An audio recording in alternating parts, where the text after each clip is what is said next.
Hi and thanks for joining us today. First of all, I'd like to wish a belated Happy St Andrew's Day to our listeners from Scotland.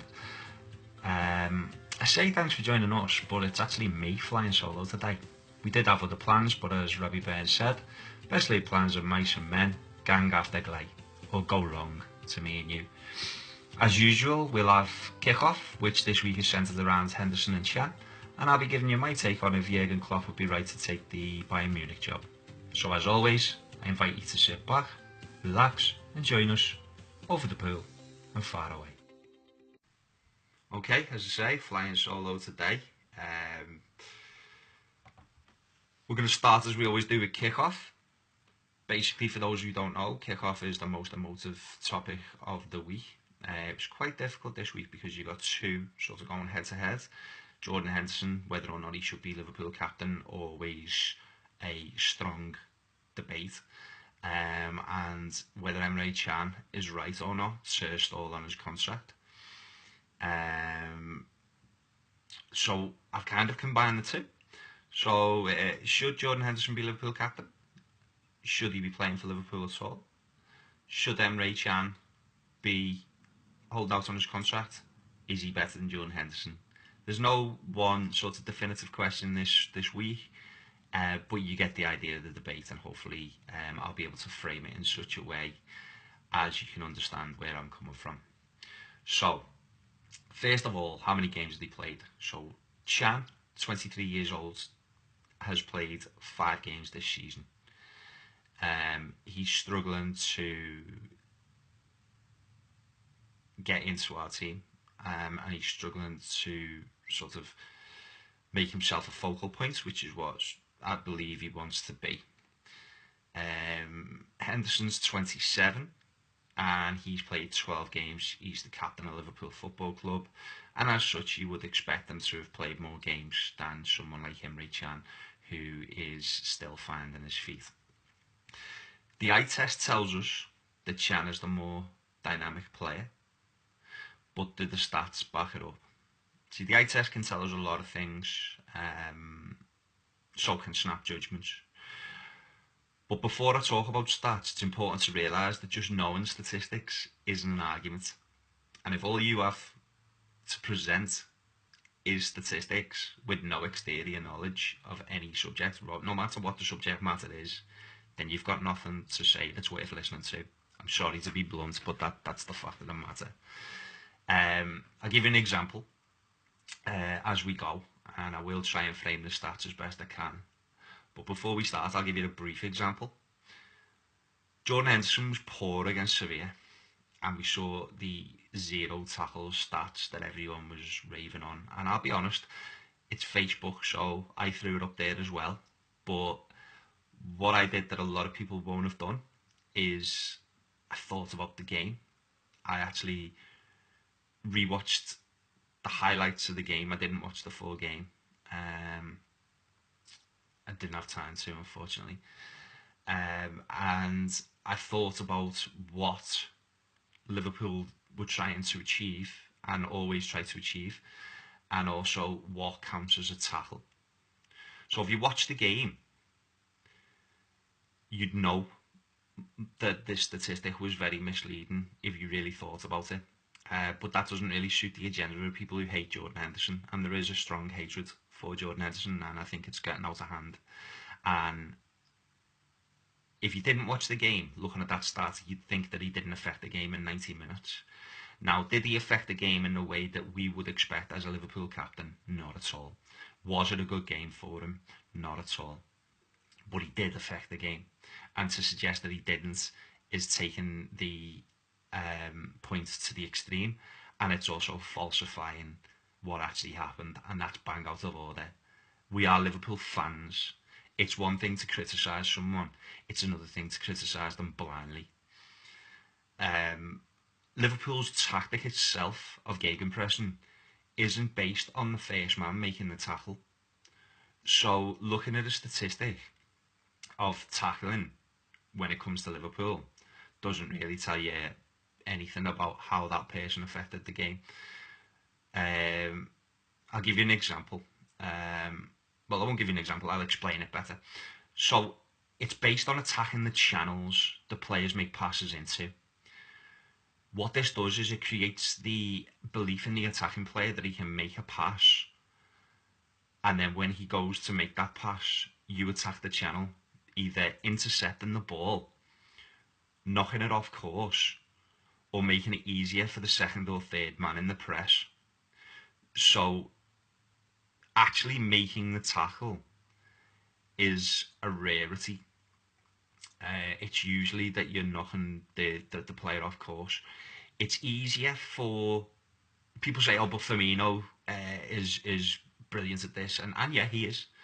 And it's Lallana's brilliant at it, and again, yes, he is. But it's much easier for them to affect the play in that way because defenders aren't as good passing players at the back end of the pitch. They're not as good as passing. They're not as good as dribbling. And basically, when you've got players who are specialists, which Firmino and Lallana are, that gives them an advantage. When you get actually into the midfield, if you're playing against good midfielders, they should be much more attuned to knowing how to pass people and how to make that pass. So that kind of accounts for why Firmino and Lallana are so good at it. It doesn't take anything away from them, and they are a very rare breed, which is why we're so lucky to have them. And it's another reason why Lallana and Firmino don't get enough credit from people who don't understand the game. It took Lallana being out of the team to realise how important he was to the press. It takes Firmino not being in the team to realise how important his off-ball movement is. These are things that don't show up on stat sheets. You don't get them. You can go to any statistical analysis that you want. It won't be there, and that's why the eye test is so important. But getting back to Chan and Henderson anyway, Jordan Henderson actually does press very well. Anyone who actually watches him can see this.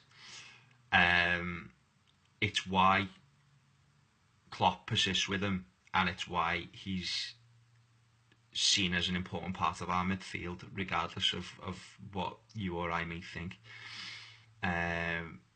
He does this well due to his engine and his work rate. There are occasions where he should make the tackle and doesn't, and I can understand that frustrates people, and there is a lot more to the game than just effort. But it's controlled effort with Jordan Henderson. He's not running around like a headless chicken, as some people might point out, and that's unfair. Okay, so onto the statistical analysis, and I'm not any kind of data analyst. I'm just doing my best with the information that I have, and the fact that I'm a Liverpool fan and I can see what's going on in front of me. So, Emre Can, 83% pass completion. Jordan Henderson, 81. Naby Keita, 84. Pretty much what you'd expect for the position that they play in. Total passes, I'm going to round them up and down because you can't be bothered with 0.87 and stuff like that. Total passes, 63, Emre Can. Jordan Henderson, 78. And Naby Keita, 57. This is all on a per 90-minute metric.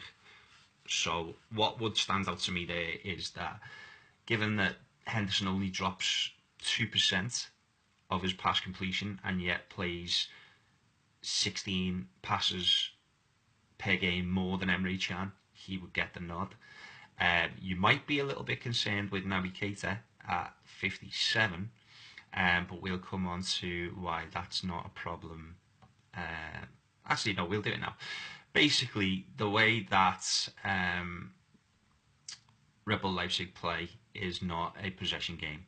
They are an all-action, in-your-face, try and get the ball up the field as quickly as possible team. So 57.27, sorry, I said I wouldn't do that. 57, it's of slight concern, but I don't think it's like a game changer for me. But it is one of the reasons why I would never say that I want Naby Keita as someone in a two-man midfield. I much prefer him in a three-man midfield. Total forward passes, now this is going to surprise a few here. 36, say 37 because 36.5 on. 37 for Emre Can, 53 for Jordan Henderson, and 37 for Keita. Now, if you look at that on face value, it says that Henderson is trying to influence the game more with forward passes. If you actually watch the eye test, a lot of his passes are sideways and forward. So he's not really taking as much responsibility as that would suggest. He's acting more of a conservative fulcrum. The reason that Chan and Keita's total forward passes are down on Henderson's is because they try and run the ball more. And Chan's in Chan's case, basically, I would say he gets calls on the ball before he's able to make that forward pass. He's very deliberate on the ball. That's a guesstimate, to be fair. I can't really back that up with any statistics or anything. Just from what I've seen, I'm sure any Liverpool fan listening will tell you that Emre Can dwells on the ball far too much. Assists, it's not going to be a big one. 0 for Chan, 1 for Henderson, and 1 for Keita. It's actually 0.09 and 0.12, but when you take into account none of these players are going to consistently find themselves up the top end of the field, and when they do, they're going to be more than likely to pass before the pass. They're not Coutinho. They're not going to be that man who you give the ball to and hope that he finds that killer pass. It's not their game. It's not what you expect from them. If they do, it's a welcome surprise. Funnily enough, the best assist ratio in all of the 5 players I looked at, Chan, Henderson, Wijnaldum, Milner and Keita. Milner, 0.16. I would hazard a guess that most of them are from wide crosses. But anyway, goals scored. Again, none of these 5 or the 3 that we're focusing on specifically are going to come out fantastically in this. Henderson, 0.09. I think he's got 1 goal this season.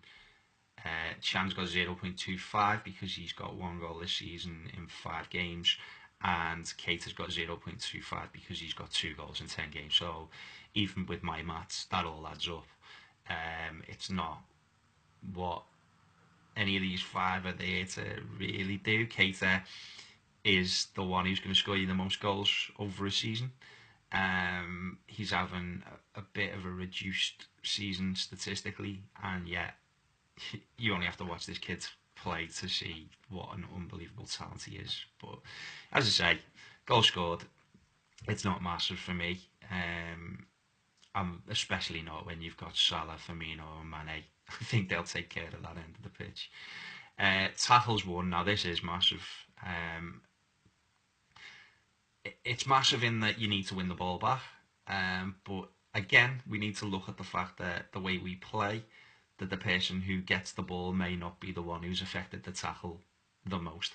But still, it's nice to have someone who can just go in there and win the ball back cleanly, without needing to rely on someone behind them.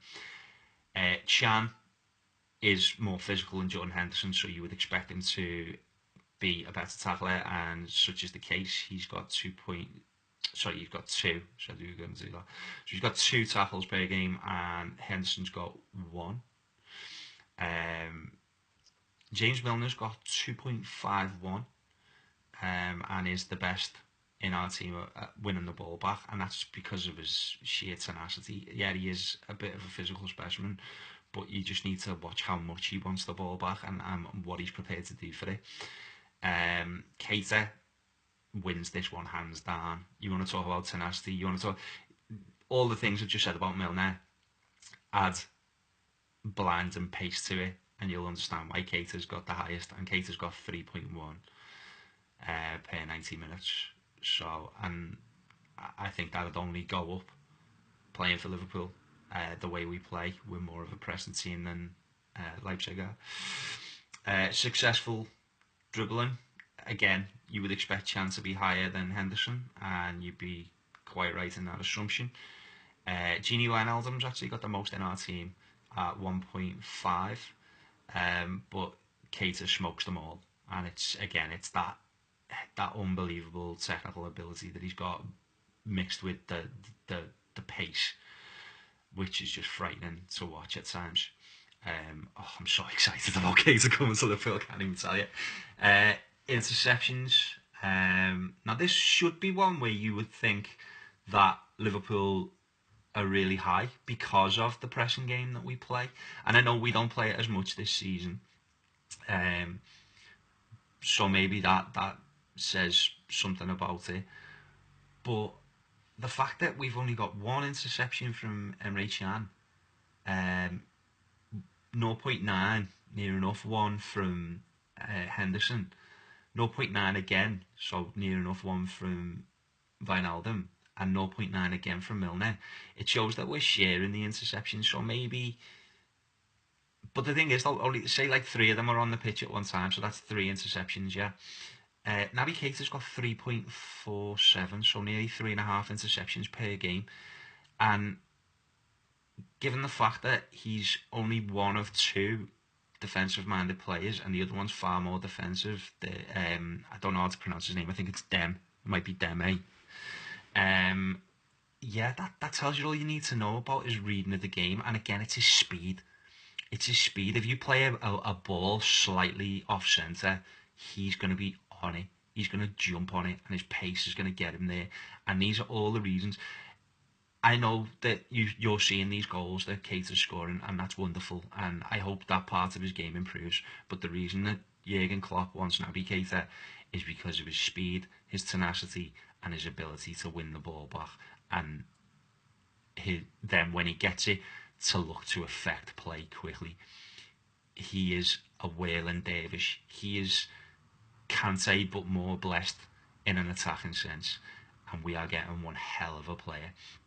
But going back to the original question, those stats don't tell me that Jordan Henderson is so much better than Emre Can that he should be getting that many more games. So it's 7 more games this season. I kind of feel for Emre Can, and I didn't think I'd say that because I'm not an Emre Can fan.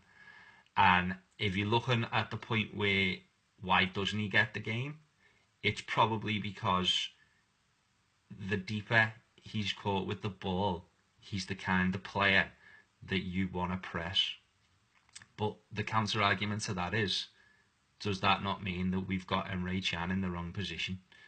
Because at times when you see Emre Can striding forward, it's majestic.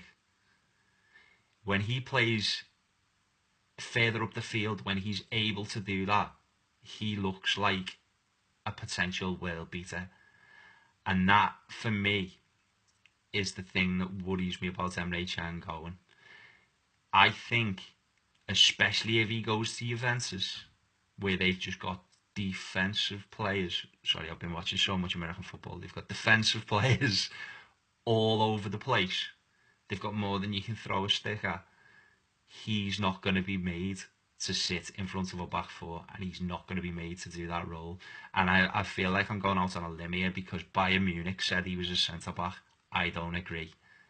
And it's hard to go against Bayern Munich, do you know what I mean? They get quite a lot right. But I can only go off what I believe. I don't think he's a centre-back. I've seen him play a full-back. I don't think he's a full-back.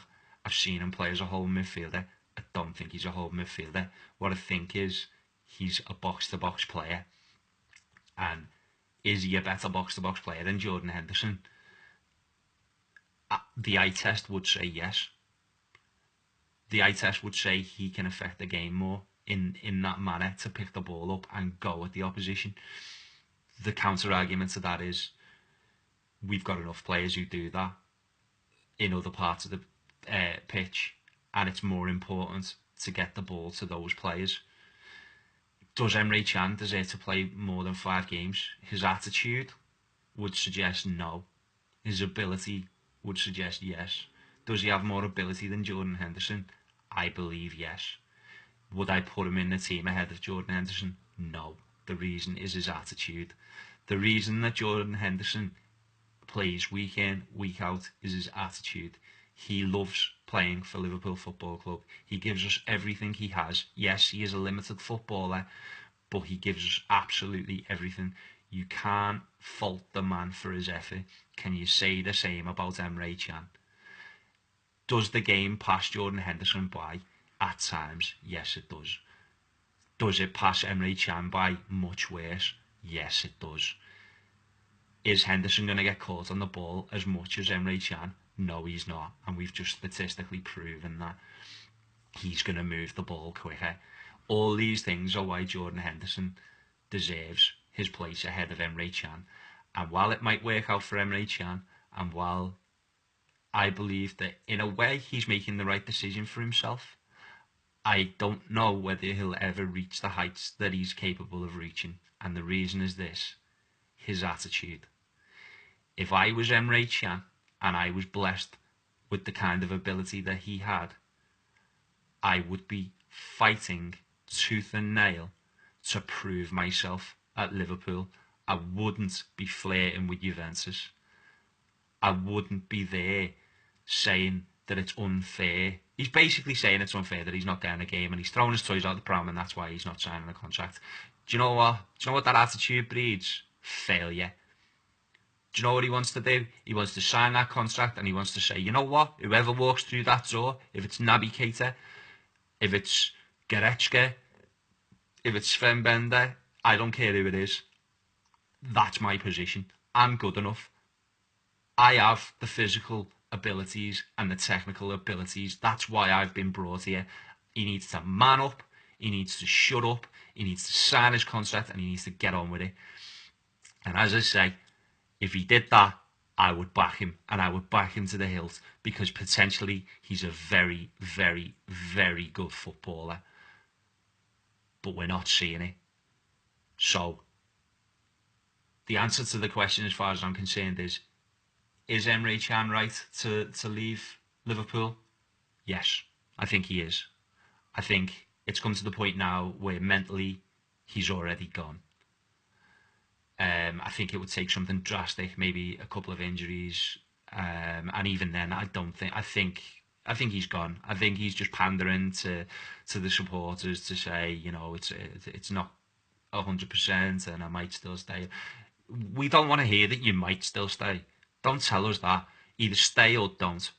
Might means absolutely nothing. I might win £1 million tomorrow. I might not. The chances are I certainly, almost certainly won't. Might. Don't come to me with might. I've got no time for might whatsoever. Either sign your contract or tell us that you're going to sign your contract, sign it and play, or go to Juventus. And yet it might work out for you at Juventus, but I'm not bothered about you in Juventus. I'm bothered about Liverpool Football Club. And Jordan Henderson is bothered about Liverpool Football Club.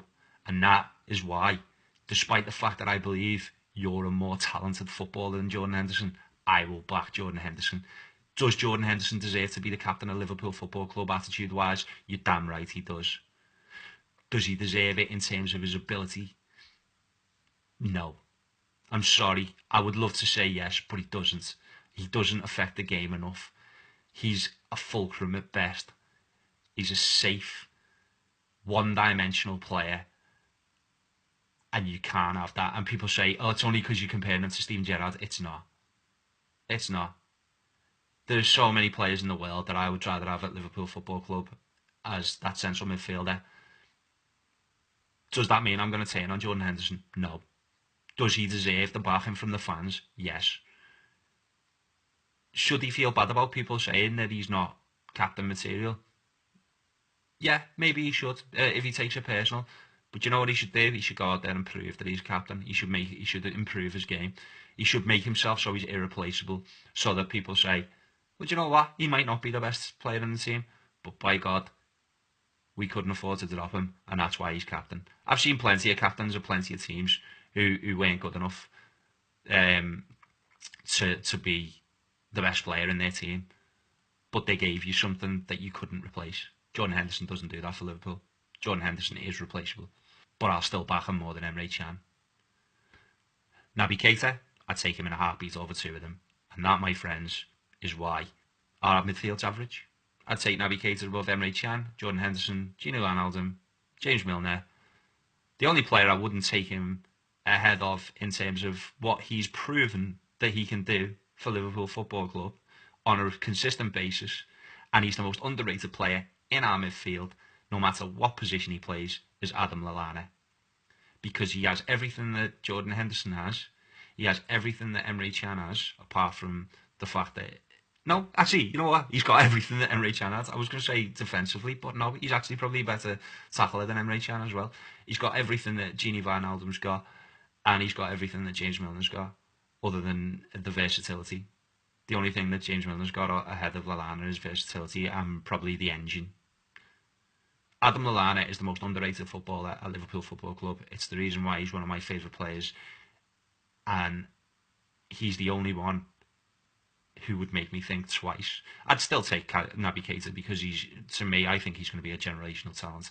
But if we're talking about what we've got, Adam Lallana is one of the first names on the team sheet for me. Jordan Henderson isn't.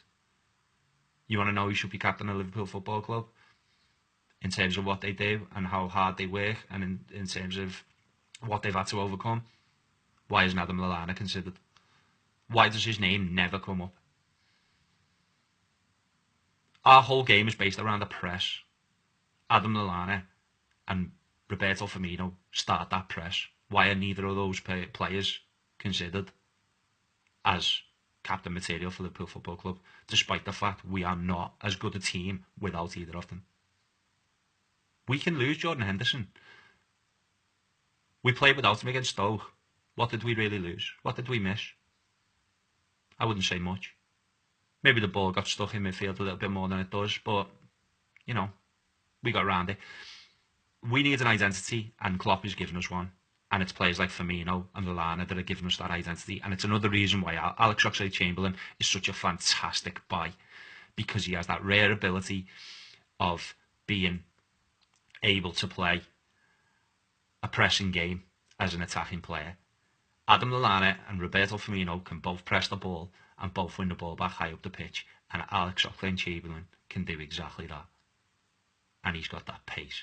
And when you get players like speed kills, if you've got the rest to go with it, if you've got that tenacity, if you've got that ability where you've got something that stands out, you've got something that makes you irreplaceable, and you've got speed, you're a player.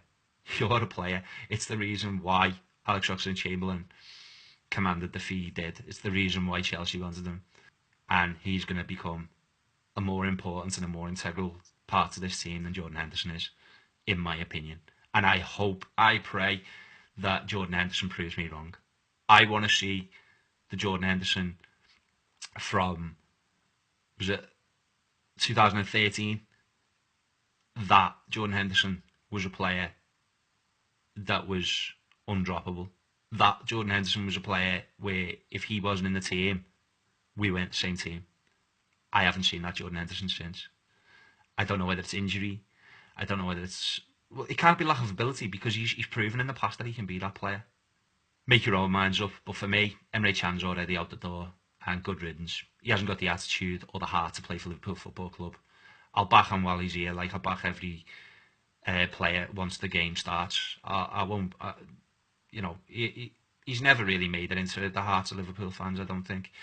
And, you know, I don't wish him any ill, but I don't wish him any particular success as well after he leaves. He's nothing to me. I'm going to show him the same disdain and the same disrespect that he showed Liverpool Football Club by crying and moaning about, I want more games and I want this and I want that.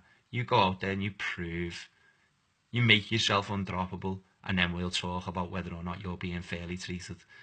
You've been given 5 games this season, and I can't remember anything of any note that you've done that's made me sit up and go, wow. Maybe Arsenal, when Arsenal came out, but they didn't even No, actually, do you know what? Fair play, I'll take that back. Arsenal, you were absolutely superb in that game, and as poor as Arsenal were, you were excellent. But then you were given chances after that, and you've done nothing. So, not for me, mate. Emre Can, see you later. Jordan Henderson deserves to be Liverpool Football Club's captain at this moment in time for his attitude. If we're going to bring in ability, the only two people who have got the same attitude and ability who are undroppable in the team, as far as I'm concerned, are Adam Lallana and also Roberto Firmino. Mo Salah's only been here 5 minutes, and I don't see Mane as a captain. There it is. So, next topic. Jurgen Klopp would be right to take the Bayern Munich job. Now, let me preface this. Obviously, I'm biased, but I'm going to try and be as honest and as forthright as I can be. Bayern Munich is a wonderful, wonderful job to have. They dominate German football. They have some of the best players in the world. They never rest on their laurels. They actually helped Borussia Dortmund when they were going to go bankrupt by, I'm not 100% sure about but they gave them money. Could you ever see Liverpool and Man U doing that? No, I don't think so. German football is different. It's a different atmosphere. It comes with less pressure, and let's just look through Bayern Munich's squad: Vidal, Lewandowski, Kimmich, Alcantara, James Rodriguez, I believe he's on loan, Javi Martinez, Arjen Robben, Kingsley Coman, Mats Hummels, David Alaba, Corentin Tolisso, Jerome Boateng, Thomas Muller, Nicolas Süle, Manuel Neuer, the best goalkeeper in the world, Sebastian Rudy. They've got Bernat, the Spanish kid, Frank Ribery, Rafinha, and then it's kind of much of a muchness after that. These are players that are good enough to win the Champions League this season. This is a team that is good enough to win the Champions League this season. It's a team that's struggling because they've just got a new manager who's already won the Champions League, by the way. They will find their feet. They are going to be a live threat to the Champions League as far as I'm concerned, because you don't have the talent that they've got and the proven formula that they've got and don't end up there or thereabouts. Anyone who beats Bayern Munich will earn it. Real Madrid won the European Cup, as we all know, last season. They won it after beating Bayern Munich. Bayern Munich were their toughest opposition. Bayern Munich were probably robbed in that game. Ronaldo was offside for the most pivotal goal in the game. Bayern Munich, over the two legs, I thought were more than a match for Real Madrid, and as I say, I thought they were robbed, and I thought that they could easily have progressed in the tie. Take nothing against away from Real Madrid, the rest of the tournament they were absolutely phenomenal.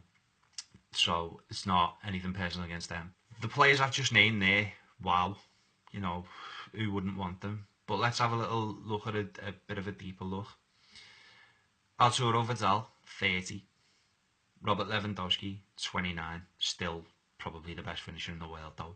Joshua Kimmich, 22. He just, what a wonderful footballer he is.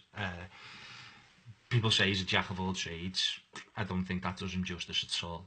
I think I can understand where they're coming from when they say he's a jack of all trades, but it's like saying Steven Gerrard was a jack of all trades. Joshua Kimmich is a very special footballer. Thiago Alcantara, talking about special footballers, 26. James Rodriguez, 26, on loan. Javi Martinez, 29. Arjen Robben, 33. Kingsley Coman, 21. Nice player to have, but he doesn't seem to settle anywhere, moves around. Mats Hummels, 28. Still one of the best defenders in the world. David Alaba, 25. One of the best defenders in the world, probably the best left back in the world on his day. Corentin Tolisso, 23. Very underrated player.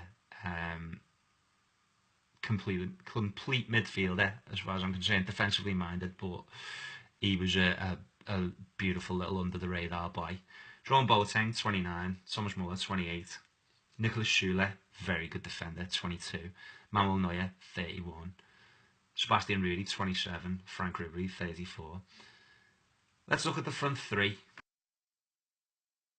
You call it a front three, but in fact it's more like it's a front three on paper, but it's like a rotation of 4 players basically. You've got Lewandowski, 29, who's the centrepiece, and then you've got Thomas Muller, Frank Ribery, and Arjen Robben. Robben's 33, Ribery's 34, and Thomas Muller's 28. They're the players that they look on the most to affect the game of football. They are aging rapidly. Klopp would have to come in and win now. He would also have to piss all over his relation with Borussia Dortmund. Let's just look at the man as who he is. He's a very honest man, to the point where he's just basically said he won't accept blatant cheating. He'd rather not play the game than do that. This is a man who's very moral. Do you think he's going to sign for the team who are the worst rivals? Well, second worst rivals, obviously, after Schalke. A team who not only are one of their biggest rivals, but took his players. They were the reason that Dortmund went backwards, because they bullied Dortmund. They took Lewandowski. They took Goethe. Goethe was like a son to Jurgen Klopp. He loved Goethe. I don't think he'll ever forgive Bayern Munich for taking him away. Lewandowski, fine. But Goethe cut deep. Even Hummels, I don't think, if Hummels would have gone, I think it would have hurt him. But Goethe was his wunderkind, as they like to say. And there was a special bond between him and Goethe. I don't think he's ever going to forgive Bayern Munich for that. The thing with Klopp is, his whole ideal of football is that a team that maybe shouldn't win, that aren't the best in the world, can still win if they come together as a unit and play the way he believes football should be played. So why is he going to Bayern Munich? Makes no sense. But let's look at it from a different point of view. I've told you about Bayern Munich. I've told you what they are. Let's have a look at what he's got now. Moreno, 25 years old. Not exactly a fan favourite, but what a season he's having. I called him out on the Sevilla game, as many did.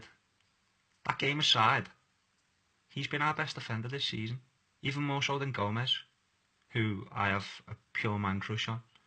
25 years old, and he's showing Klopp something that he hasn't seen in the game, by his own admission.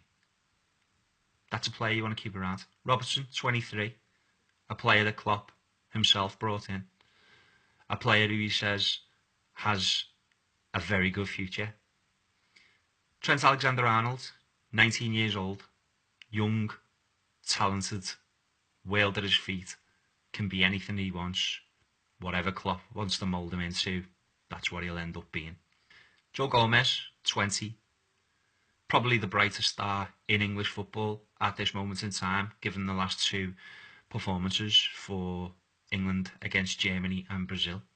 Does very little wrong for Liverpool, grows by the game, has every attribute you'd want for any left back, right back, centre back, whatever you want to play him. Could possibly even play defensive midfield. He's got it all. Joel Matip, a player that Klopp, again by his own admission, adored from afar. A player who he believes has, as do I, all the attributes to be a world-class defender. Alex Oxlade-Chamberlain, a player that he chased. And I'll tell you something about Alex Oxlade-Chamberlain now. I said to everyone that we'd sign him 2 years before we did. And people can back me up on this. And the reason why is because Klopp mentioned him in interviews. He didn't mention him like Liverpool were out to try and sign him. He didn't mention him in a underhand way.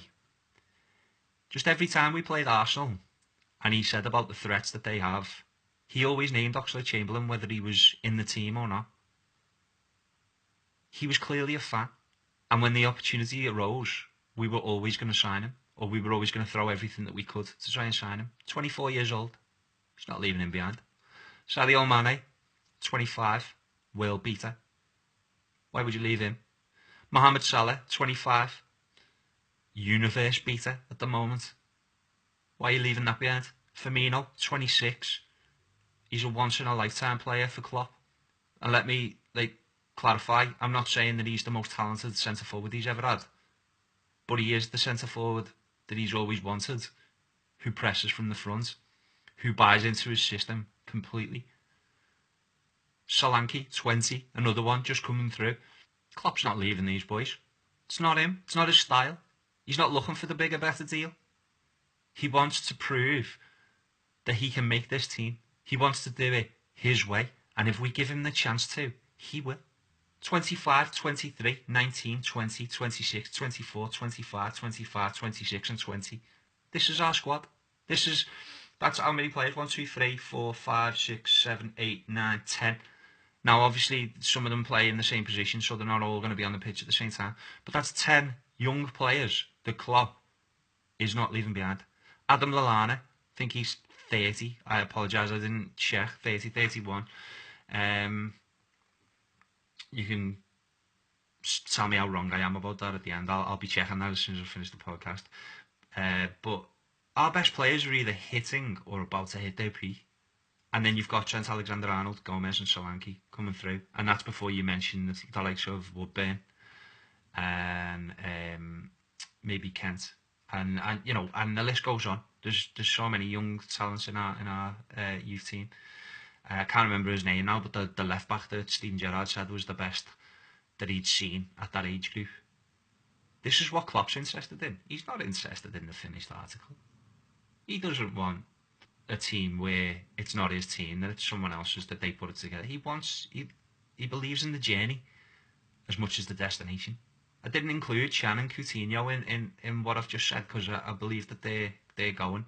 They're on the way. You can include them if you want. But of the players over 26, the only player in our team who I would keep personally, who I see challenging for a first team role other than goalkeeper, is Adam Lallana. So of the players that I just named above and Adam Lallana, that is one hell of a future. And that's before you take into consideration that Keita's on his way, 22. Keita could redefine the way people look to play midfield in this country. That's how good Keita is. Keita could be the new Kante, if you like. I didn't include Origi because I'm not sure that he'll get back. I didn't include Grujic because he's going on loan, although I do like him, and he's, for every game except for one game I've seen him, he's shown me something. And I didn't include Danny Ings because as much as I love Danny Ings, and I do love Danny Ings, he needs to find his feet first. He needs to work his way back into the team. And I didn't include him out of any disrespect. I'm trying to be as realistic as I can in terms of how we're going to move forward. I would love to see Danny Ings back, but until I see him playing first team football again, I can't really give him that much consideration. The point is, though, we've got a promising young base to build on. The players that I've named there have shown enough to suggest that they deserve a place in this first team either now or in the near future. And what we need to do now is get a few players with experience around them. And then there's what? Karius, 24. I still believe he's got the potential to be a world-class keeper. Everyone calls me out on it. I can go off what I saw of him in Germany. I watch quite a lot of German football. I'm not about to hang someone out to dry based on a couple of bad games in a foreign country where I believe he'd just broken up with his girlfriend. So off the pitch issues, his head's not right. I'm not giving up on Karius. Where would Man United be now if they gave up on De Gea? And I'm not saying he's De Gea, but you have to take these things into consideration. Should Jurgen Klopp go to Bayern Munich? I can honestly say, hand on heart, no, he shouldn't. Why build and improve and continue to mould this team to then walk away from it before it reaches anything like its potential? He's going nowhere. It's not even a story. Yeah, of course he's on Bayern Munich's shortlist. Who wouldn't have Jurgen Klopp on their shortlist? What team in the world today has got a better manager than Jurgen Klopp? All things considered. Feel free to try and name one, and don't come at me with Mourinho, because he's very good at what he does. And maybe he'd be a lot more suited to the Bayern Munich job. It's an easier job. They'd give him everything he wanted. Yeah, I could see him there. I could see him doing the job. Other than the fact I don't think Bayern Munich would have Mourinho, because he doesn't fit in with their morals.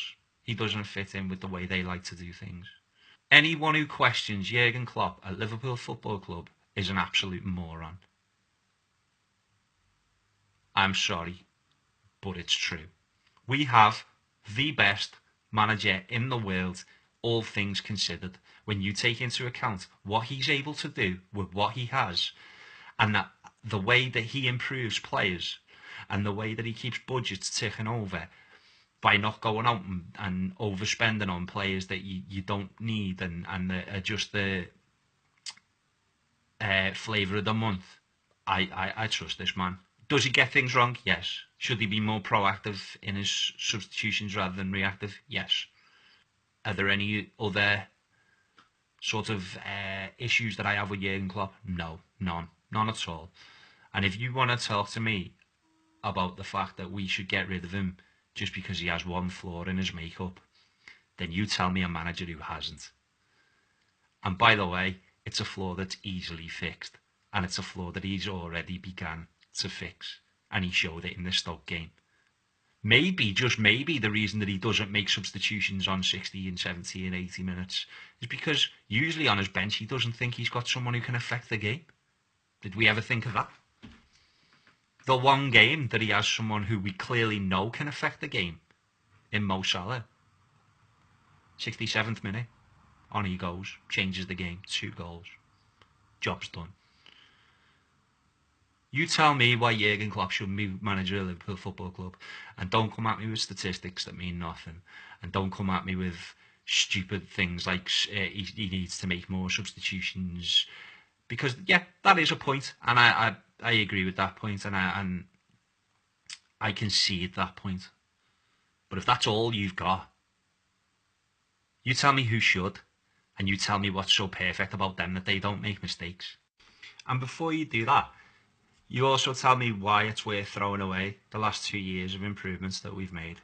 Top of our Champions League group, still comfortably in the running for top 4. As much as people want to say, oh, the title's gone, Man City have run away with it. No, they haven't. It's November. It's December today.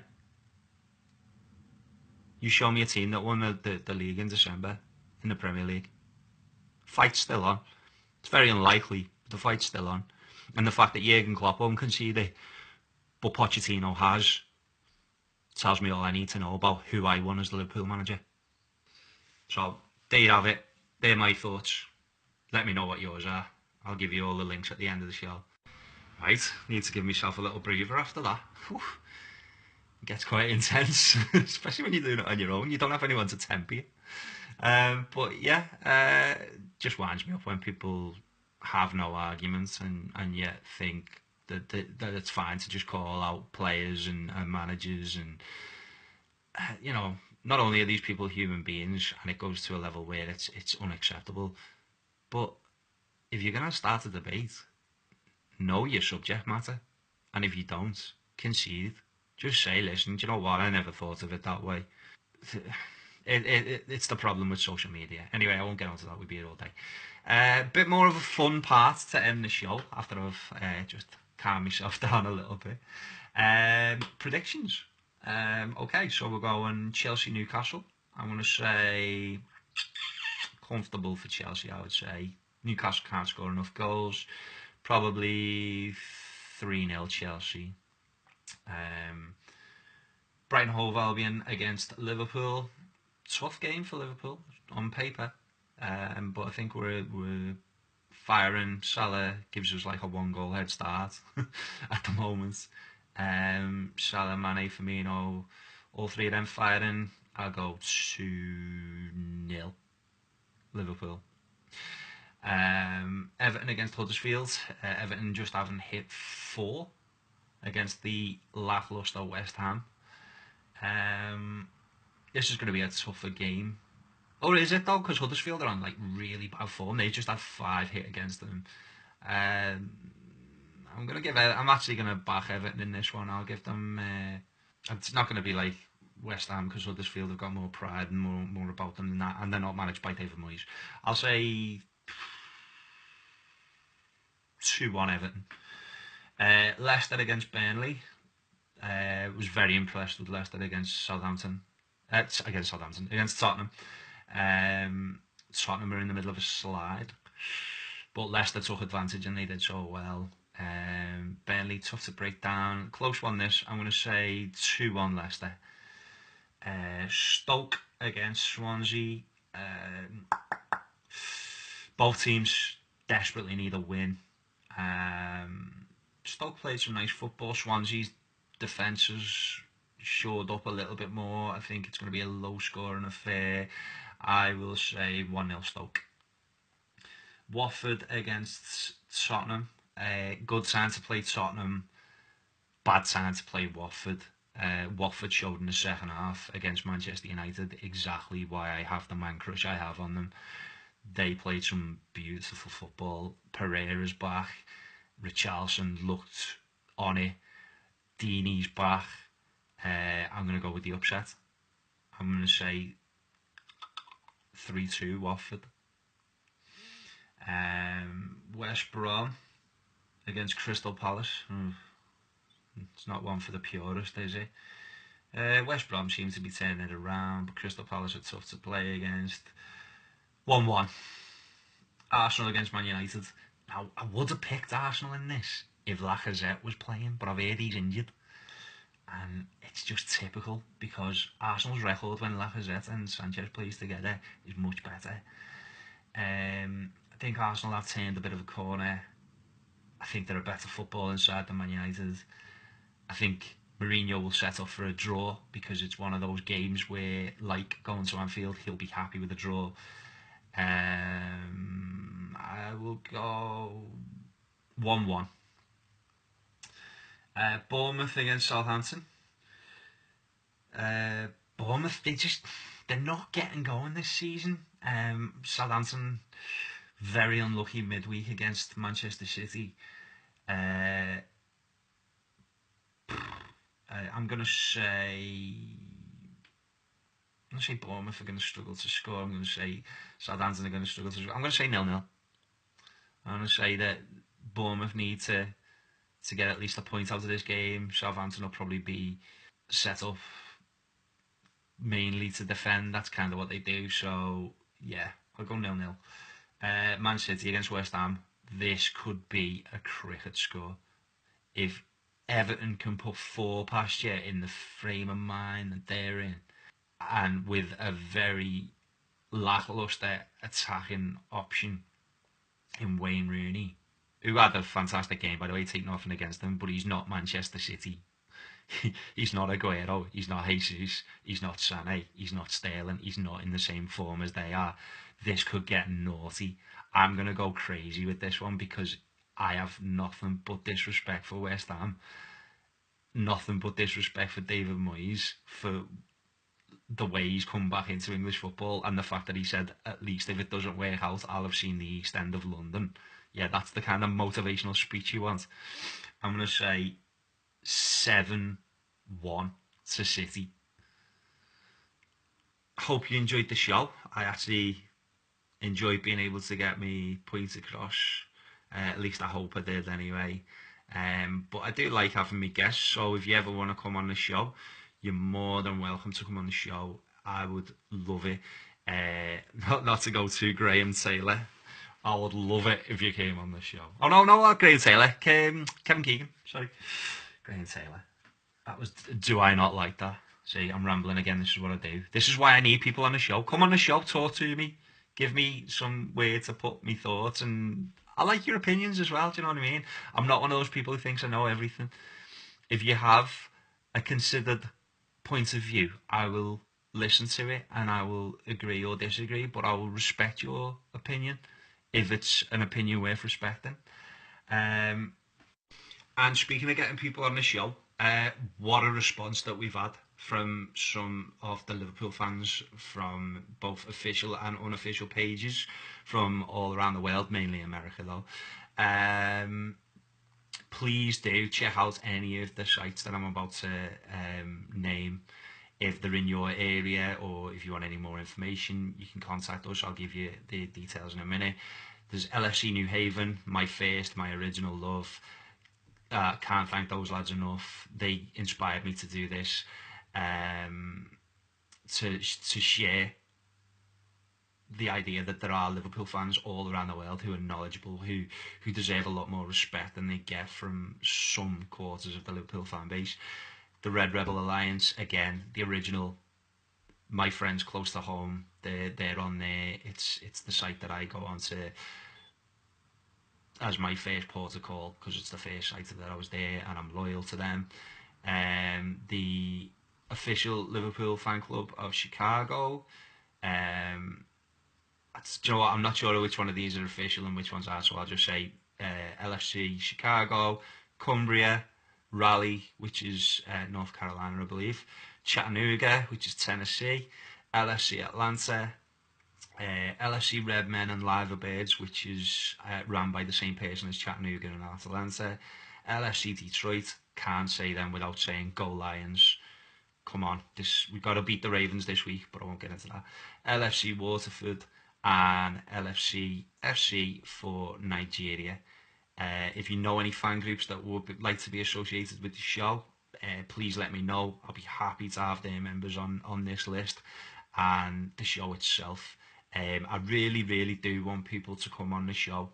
I want to know why you became a Liverpool fan. I want to know what it is that's special to Liverpool about you. I've heard some brilliant stories on Facebook, and I'd love to talk to people about what it is that makes them support this wonderful club that is such a big part of all our lives. If you'd like to add us, go to Facebook, type in Over the Pool and Far Away, add yourself. More than happy to have members on our page. That would be fantastic. You can email me at otpafa@gmail.com. I'm going to be honest, in this last 5 shows, no one's emailed me, and I'm devastated. Come on, you can do this. That's what I want for Christmas. Email me. Email me. Tell me what you like about the show, what you don't like about the show. Tell me what you want to see on the show. Tell me anything. Do you know what I mean? Just pop me a line. Just say, all right, Rich, how's it going? I'll be made up with that. You can catch us on Twitter. I'm trying to do more with Twitter, and I've just got a new phone, so that should be better. So it's Richie OTP. I think that's about it. I'm not sure. We haven't got any other ways of getting hold of us, have we? No, that's it. So, hope you enjoyed the show. No one to thank but myself. But no, thank you to all the people who listen, the supporters. I really want to make this something special, and I'd be lying if I said I didn't want to do it for myself, because I do, because this is my passion, this is my love, and the idea of ever making this into a job would be like the best thing that could happen in my life. But I genuinely do want to do this for every Liverpool fan who deserves it around the world, and I want to show that the whole idea that these Liverpool fans from outside of Liverpool shouldn't be going to match, or that they don't know anything. It's bollocks.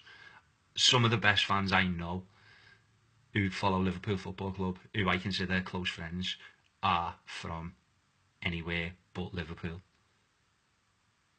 Like, Wales and America are the two main places where I've met the best fans outside of Liverpool. Now, obviously, you can change that. I especially want to hear from our Irish fans, because I've got a lot of time for the Irish. I'm not actually Irish. My heritage kind of is, but I'd rather be Irish than English, if I'm being honest. So, do with that what you will. And I'm not English, I'm Scouse. So yeah, I'm going to leave it there. Thank you once again, and I'll sign off as I always do. Come on, Liverpool.